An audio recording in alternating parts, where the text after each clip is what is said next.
Students, आज हम पढ़ने जा रहे हैं 9th क्लास के चैप्टर प्रेशर के बारे में। स्टूडेंट, जो प्रेशर है अगर हम उसे डिफाइन करें तो इसे हम कहते हैं थ्रस्ट पर यूनिट एरिया।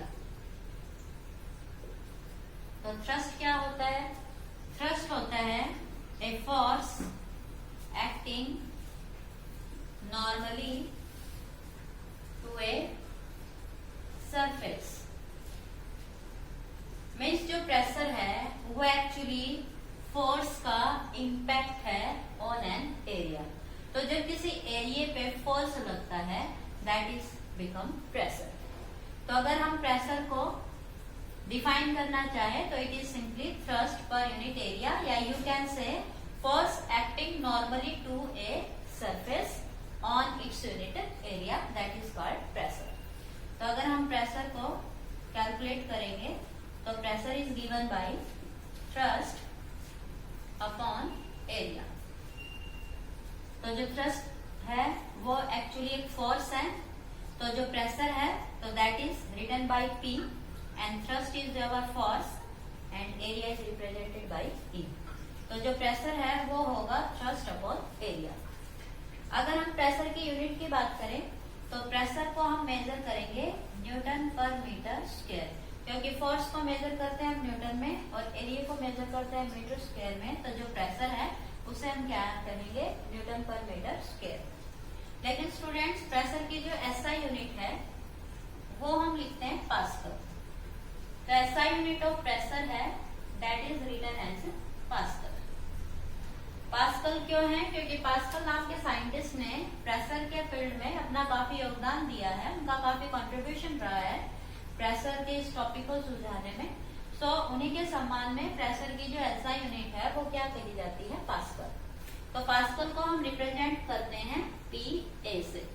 तो अगर हम 1 पास्कल की बात कहें तो 1 pascal is 1 newton of thrust upon 1 metre square of area. तो जो 1 पास्कल है वो क्या होता है? 1 न्यूटन पर मीटर स्क्वायर। स्टूडेंट्स, वैसे प्रेशर की और भी काफी सारी यूनिट्स हैं, छोटी और बड़ी, लेकिन जो SI स्टैंडर्ड है वो हमारे पास क्या है? पास्कल। हम प्रेशर को बार, टॉर और जो आपका बैरोमीटर है, जो बैरोमीटर है वो आपको पता हो, ये एटमॉस्फेरिक प्रेशर को मेजर करने का एक इंस्ट्रूमेंट है और इसमें जो रीडिंग आती है वो मरकरी कॉलम को हम पढ़ते हैं। तो जो मरकरी कॉलम की रीडिंग है वो मिलीमीटर और सेंटीमीटर में होती है, तो इसे हम mm ऑफ मरकरी कॉलम में भी मेजर करते हैं। तो हम अब अगर एटमॉस्फेरिक प्रेशर की बात कर रहे हैं, क्योंकि जो एटमॉस्फेयर है जो हमारी अर्थ को चारों तरफ से घेरे हुए हैं, तो that contain gases, mixture of gases. तो जो गैसेज होती हैं वो भी प्रेशर एक्सर्ट करती हैं। तो जो हमारा एटमॉस्फेयरिक गैसेज हैं वो हमारे अर्थ सरफेस पे हर समय प्रेशर एक्सर्ट करती हैं, क्योंकि gases also have weight and weight is your force. Okay, तो जो गैसेज का वेट है वो अर्थ सरफेस पे फोर्स एक्सर्ट करता है and that is the pressure of that atmosphere.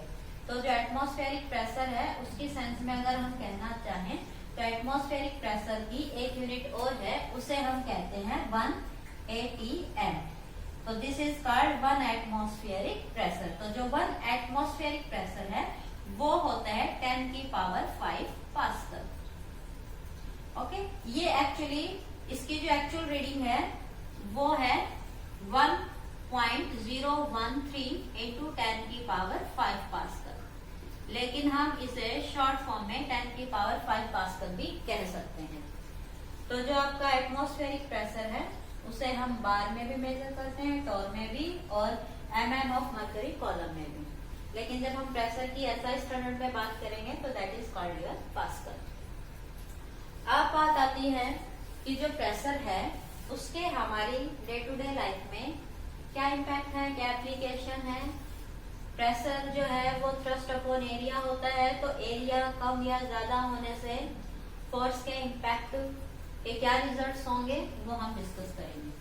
तो you can say application of force in our day to day life.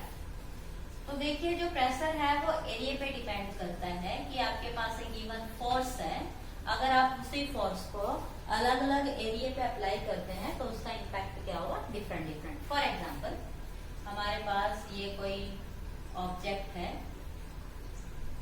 In 3D, जिसे हम डिस्कस करेंगे। तो लेट ये जो इसकी लेंथ है ये है आपके पास 5 मीटर, ये है 2 मीटर और ये है 4 मीटर। तो इसके यहाँ 3 तरह के सरफेस है। One is that surface, one is that and one is this. तो जो हमारे पास 3D में ऑब्जेक्ट होता है like your cuboid, you can से it is a cuboid. Okay, तो जो क्यूबॉइड होते हैं उसके हमारे पास 3 सरफेस है, एक ऊपर नीचे का और एक आगे पीछे का, ओके, और एक होता है लेफ्ट राइट का। तो यहाँ जो 3 सरफेसेस हैं तो हम पहले बात करेंगे इस सरफेस की, A B C D. Okay, तो जब हम कहें कि लेट इसका जो मास है वो है 20 kg और ये हमने कहाँ रखा हुआ है, किसी टेबल पे रख दिया है। तो जब हम इसे किसी टेबल पे रख देते हैं और ये वाला एरिया इसके कांटेक्ट में है तो ये ब्लॉक इस पे कितना प्रेशर एक्सर्ट करेगा। तो प्रेशर क्या था, फोर्स अपॉन एरिया। तो फोर्स क्या हो जाएगा कि this block exert weight, okay, तो weight that is m into g upon area. Area क्या होगा, लेंथ इंटू ब्रेथ। तो हमारे पास प्रेशर क्या आया, 20 पास्कल। अब अगर हम इस वाले एरिया को रख दें इस टेबल पे तब हमारे पास प्रेशर क्या आएगा कि for this B C E F. तो जब हम इस वाले सरफेस को रख देंगे, इस वाले एरिया को इस सरफेस पे रख देंगे तब प्रेशर क्या होगा, तो दैट इज वेट तो वही रहेगा क्योंकि मास है 20 kg और ये पूरा का पूरा वेट इस टेबल पे फोर्स लगा रहा है। तो m into g upon area, area क्या हो जाएगा, दिस एंड दिस। तो that is length into breadth. तो ये 4 से गया 5 पे और ये गया आपके पास 5 पे। तो दिस इज 25 पास्कल। और अब अगर हम इस वाले एरिया को इस टेबल पे रख दें, मीन्स हम किस वाले एरिया की बात करें, ए बी एफ एच, इस वाले एरिया को अगर हम टेबल पे रखें तब हमारे पास प्रेशर क्या होगा, that is your m into g upon area. Area means this length is your 4 and this is your 2, लेकिन ये वाला है तो this is 5 and this is 4, 5 and 4।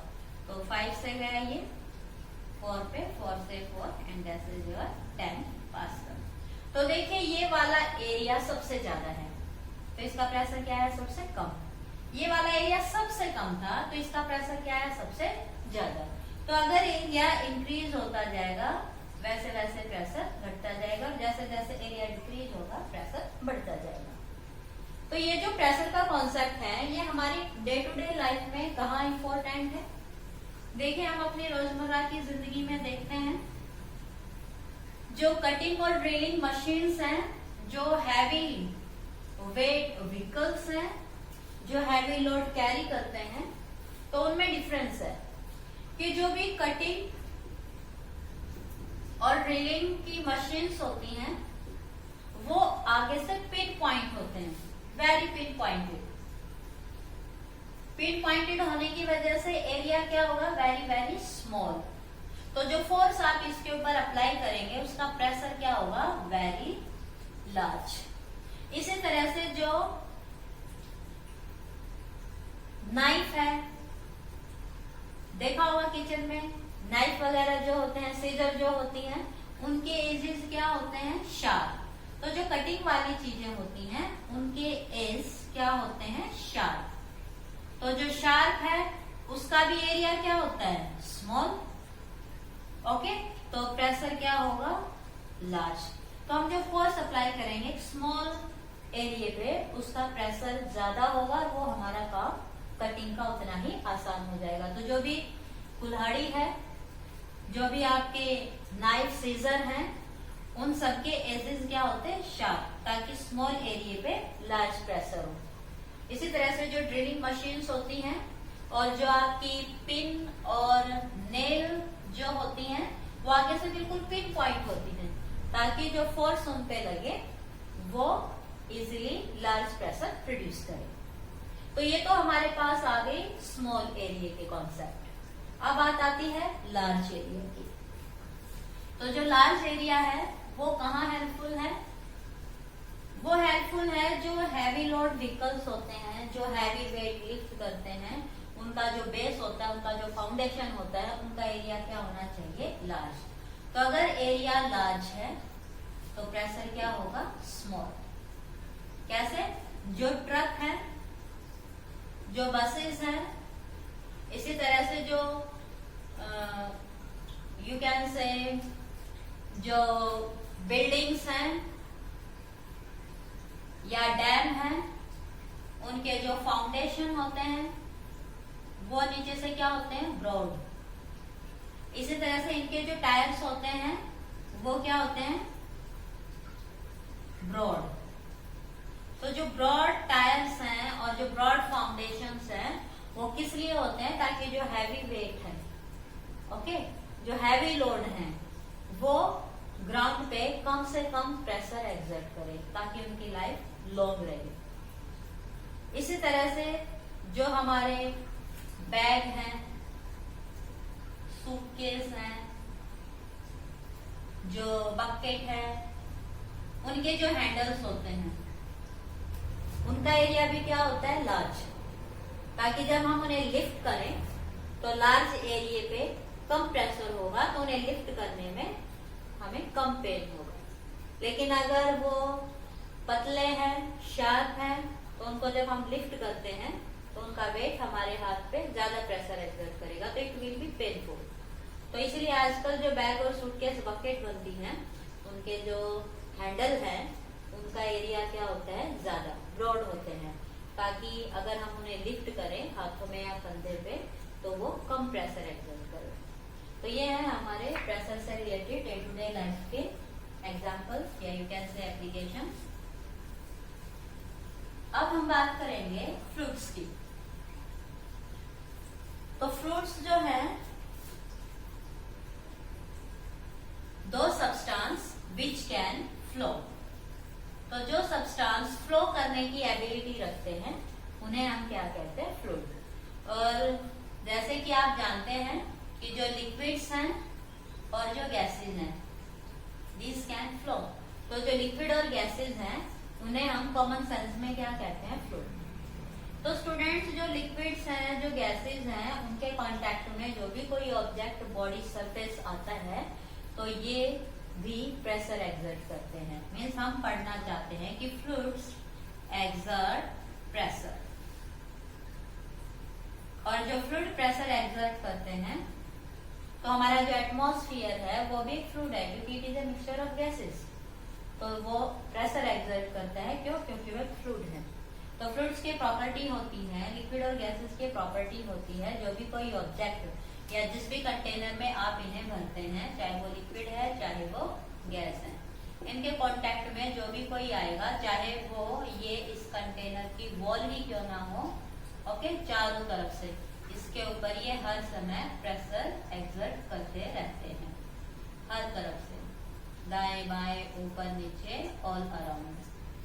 तो they exert pressure normal to the surface in contact. और अगर हम कोई ऑब्जेक्ट इसके अंदर डाल दें तो ये लिक्विड और गैस इस ऑब्जेक्ट पे भी प्रेशर एक्सर्ट करेगी फ्रॉम ऑल अराउंड। जितना भी इसके कांटेक्ट में आएगा लिक्विड, फ्लूइड, गैस, दे एक्सर्ट प्रेशर। तो वो चाहे कंटेनर हो चाहे ऑब्जेक्ट हो, जिसके भी कांटेक्ट में लिक्विड और गैसेज होती हैं, दे एक्सर्ट प्रेशर।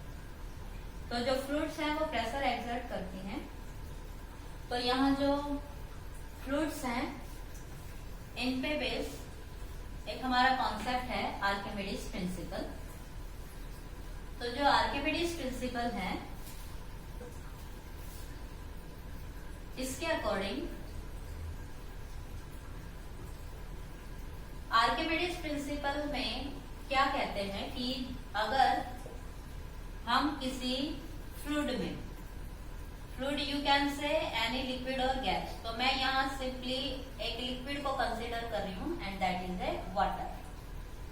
लिक्विड हो चाहे गैसेज हो, वो सब के लिए है। तो मैं यहाँ एक सिंपल लिक्विड वाटर को कंसिडर कर रही हूँ।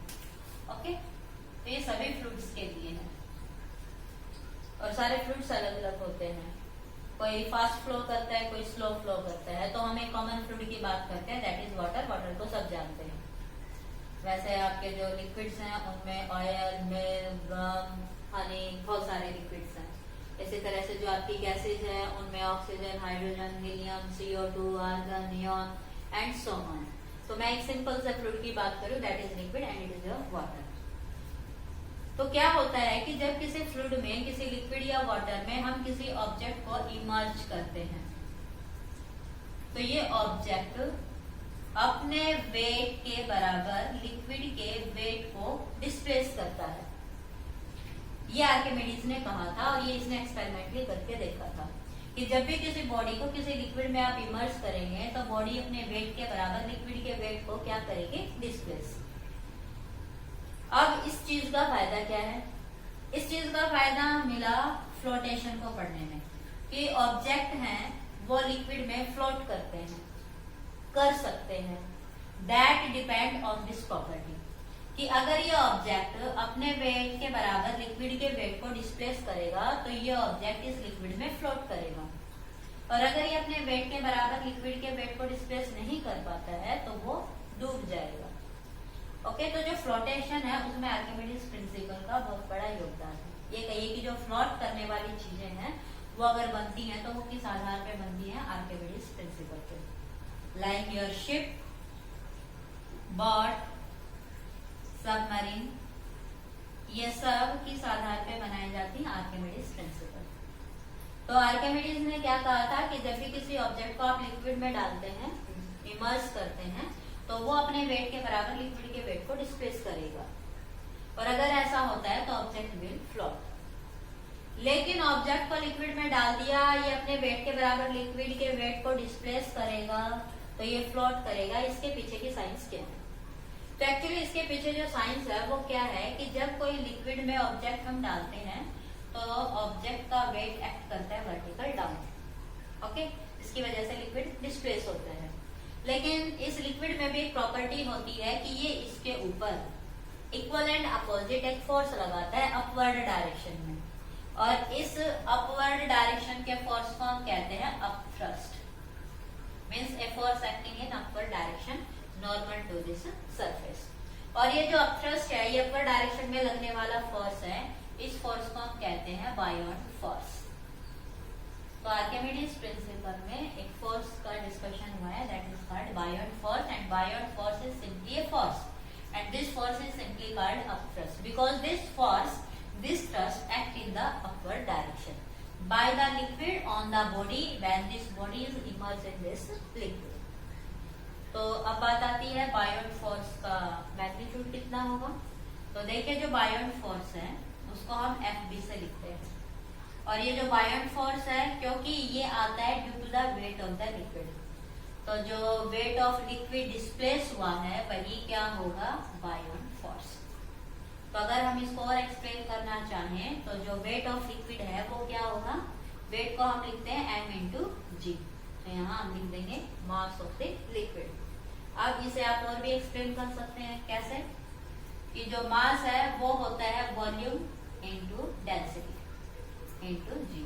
तो जो वॉल्यूम ऑफ लिक्विड होगा वो उतना ही होगा जितना वॉल्यूम इस बॉडी ने डिस्प्लेस किया है। तो जितनी जगह ये बॉडी घेरती है उतने ही वॉल्यूम का लिक्विड डिस्प्लेस होता है। तो ये जो मास ऑफ लिक्विड डिस्प्लेस है that is volume into density. तो डेंसिटी ऑफ लिक्विड हमें पता होती है, वॉल्यूम ऑफ बॉडी हम देख लेंगे इसने कितना वॉल्यूम डिस्प्लेस किया है, और इसे हम कैलकुलेट भी कर सकते हैं। कैसे कि अगर आप यहाँ थोड़ा सा होल कर दें और यहाँ कोई दूसरा कंटेनर आप रखें ये, और यहाँ कोई पाइप आप लगा दें, तो जैसे आप इस बॉडी को इस लिक्विड में इमर्ज करते हैं तो ये इस लिक्विड को डिस्प्लेस करेगी, और डिस्प्लेस हुआ लिक्विड ऊपर उठेगा, तो यहाँ से जो होल है उस होल से ही सारा लिक्विड यहाँ फ्लो कर जाएगा, और ये जो लिक्विड यहाँ आएगा आप इसका वॉल्यूम चेक कर लेना, ये उतना ही वॉल्यूम होगा जितना वॉल्यूम इस बॉडी ने घेर रखा है। ओके, तो this is the formula for buoyant force. तो ये आर्किमिडीज प्रिंसिपल ने जो बताया कि any object can float in a liquid and this is due to the object displace liquid equal to its own weight. और जब ये इस लिक्विड को डिस्प्लेस करता है तो लिक्विड इस पे क्या लगाता है, अपथ्रस्ट, और उस अपथ्रस्ट को हम क्या कहते हैं, बायएंट फोर्स। बायएंट फोर्स को हम किससे डिनोट करते हैं, Fb से, and this is equal to volume of the liquid, that is equal to volume of the body that is immersed in the liquid and density of the liquid and acceleration due to gravity। अब जो Archimedes principal है इसका और भी application है, और इसके जो एप्लीकेशन है वो है to detect purity of milk. तो जो मिल्क की प्योरिटी है उसका जो इंस्ट्रूमेंट बना है उसे हम कहते हैं लैक्टोमीटर। तो जो लैक्टोमीटर है वो आर्किमिडीज प्रिंसिपल पे ही काम करता है। इसी तरह से जो कुछ सब्सटेंस हैं उनकी डेंसिटी अगर मेजर करनी हो या रिलेटिव डेंसिटी हमें निकालनी हो तो वो भी आर्किमिडीज प्रिंसिपल पे ही है। तो जो डेंसिटी से रिलेटेड है उनका जो इंस्ट्रूमेंट है उसे हम कहते हैं माइक्रोमीटर। तो ये भी आर्किमिडीज प्रिंसिपल पे ही बेस्ड है। अब यहाँ एक क्वेश्चन आपका अराइज होता है, लॉज ऑफ फ्लोटेशन। जो लॉज ऑफ फ्लोटेशन है उनको हम दो सेंस में कह सकते हैं। क्यों? क्योंकि एक तो हमने आर्किमिडीज के अकॉर्डिंग पढ़ा है क्या, कि वेट ऑफ लिक्विड जो डिस्प्लेस किया गया है अगर वो वेट ऑफ बॉडी के इक्वल होगा तो वो फ्लोट करेगा। लेकिन अगर weight of liquid displace greater than weight of body है तो भी वो फ्लोट करेगा। लेकिन अगर weight of liquid displace is less than weight of the body then it will sink. तो ये जो दो केस हैं ये फ्लोट करने के लिए हैं और ये किसके लिए है, कि सिंक। इसके एग्जाम्पल क्या है कि जो शिप या बोट होती है, ओके, उनके डिजाइन कुछ इस तरह से होते हैं कि जब इनको पानी में उतारा जाता है, ओके, तो जब ये पानी में उतरते हैं तो ये अपने वेट के बराबर लिक्विड के वेट को डिस्प्लेस कर लेते हैं, देन दे फ्लोट। बट अगर हम इसी लिक्विड में किसी नेल को, जो कि लोहे से बनी हुई है, पतली सी नेल को भी अगर आप यहाँ इसमें डालेंगे तो वो डूब जाएगी, वो यहाँ आके मिलेगी आपको बॉटम में। ऐसा क्यों? क्योंकि जो नेल है उसका डिजाइन ऐसा, उसका स्ट्रक्चर ऐसा है कि वो अपने वेट के बराबर लिक्विड के वेट को डिस्प्लेस नहीं कर पाती, इसलिए वो सिंक कर जाती है। ओके, और ये जो बोट है इसका स्ट्रक्चर कुछ ऐसा है कि जब ये पानी में उतरती है तो ये अपने वेट के बराबर लिक्विड के वेट को डिस्प्लेस कर पाती है, देन इट विल फ्लोट। यहाँ जो एक और कॉन्सेप्ट है फ्लोटेशन का वो है डेंसिटी पे बेस। तो डेंसिटी आपको पता होनी चाहिए क्या होता है। तो डेंसिटी होता है मास पर यूनिट वॉल्यूम। ओके, ये गिवन वॉल्यूम में कितना मास आता है that is known as density. तो जब हम डेंसिटी की बात करेंगे तो डेंसिटी को हम मेजर करते हैं किलोग्राम पर मीटर क्यूब में। तो ये जो हमने वेट वाली बात करी है तो यहाँ हम वेट को अगर कन्वर्ट करेंगे तो यहाँ जो वेट है, वेट ऑफ द लिक्विड, ये क्या होगा, mass of the liquid into g. Same for the weight of the body, इसे हम क्या कहेंगे, वेट ऑफ द बॉडी को हम क्या लिखेंगे, मास ऑफ बॉडी इंटू जी। तो जो मास ऑफ लिक्विड है वो क्या लिखेंगे हम, volume into density of the liquid into g. और यहाँ मास ऑफ बॉडी को हम क्या लिखेंगे, volume of the body, density of the body and g. तो ये जो डेंसिटी ऑफ लिक्विड है एंड जो डेंसिटी ऑफ बॉडी है, अगर इनको हम कंपेयर करें तो हम ये कह सकते हैं कि अगर density of liquid and density of body दोनों इक्वल है तो ऑब्जेक्ट विल फ्लोट। और अगर density of liquid is greater than density of body है then it will also float. लेकिन density of liquid is less than density of body then it will sink. तो ये जो आपका बोट है इसका स्ट्रक्चर ऐसा है कि जब हम इसकी डेंसिटी निकालते हैं तो मास अपॉन वॉल्यूम, इसका वॉल्यूम बहुत ज्यादा होता है, इसका डिजाइन ऐसे किया जाता है। तो जो वॉल्यूम बढ़ेगा तो डेंसिटी घटेगी, मीन्स ऑब्जेक्ट की डेंसिटी कम है। और जो वाटर की डेंसिटी है वो होती है 10³ kg पर मीटर क्यूब। तो वाटर के कंपैरिजन में इस डिजाइन की वजह से इसकी डेंसिटी होती है कम, देन दिस विल फ्लोट। लेकिन जो आयरन नेल है, जो दिखती है छोटी सी हल्की सी वो डूब जाती है। क्यों? क्योंकि जो लोहा होता है उसकी डेंसिटी पानी से काफी ज्यादा होती है, तो इसकी डेंसिटी वाटर की डेंसिटी से ज्यादा होती है, then it will sink. Okay, तो अगर हम इसी लोहे को अगर डिजाइन करते कुछ इस तरह से कि इसका वॉल्यूम बहुत ज्यादा हो जाता, जिसकी वजह से इसकी डेंसिटी कम हो जाती, देन इट कैन फ्लोट। इसीलिए तो जो लोहे के बड़े बड़े जहाज हैं जो पानी में तैरते हैं वो क्यों तैर पाते हैं? क्यों? क्योंकि उनको डिजाइन ही ऐसे किया जाता है, उनका वॉल्यूम भी इस तरह से डिजाइन होता है ताकि जब वो पानी में उतरे वो ज्यादा से ज्यादा जगह घेरे और वो ज्यादा से ज्यादा लिक्विड को डिस्प्लेस करे and then they can float. तो या लॉज ऑफ फ्लोटेशन को आप वेट के अकॉर्डिंग भी बता सकते हैं, डेंसिटी के अकॉर्डिंग भी बता सकते हैं। ओके, अब यहाँ एक कॉन्सेप्ट है प्रेशर से ही रिलेटेड।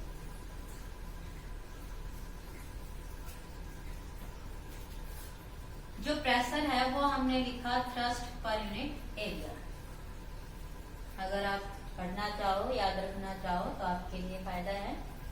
तो प्रेशर होता है फोर्स अपॉन एरिया। फोर्स को हम लिखेंगे weight of a body upon area, and जो मास है उसे हम लिखते हैं volume into density upon area.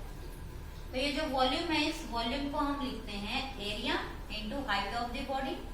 जैसे कि यही कोई ऑब्जेक्ट है कि ये इसका है एरिया और ये है इसकी हाइट, तो वॉल्यूम को हम लिख देंगे area into height, density G upon A।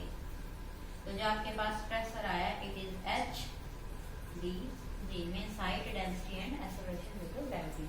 तो जो प्रेशर है अगर हम फ्लूइड्स की बात करें तो वो किस पे डिपेंड करता है? उस लिक्विड की डेंसिटी और उस लिक्विड की हाइट के कॉलम पे।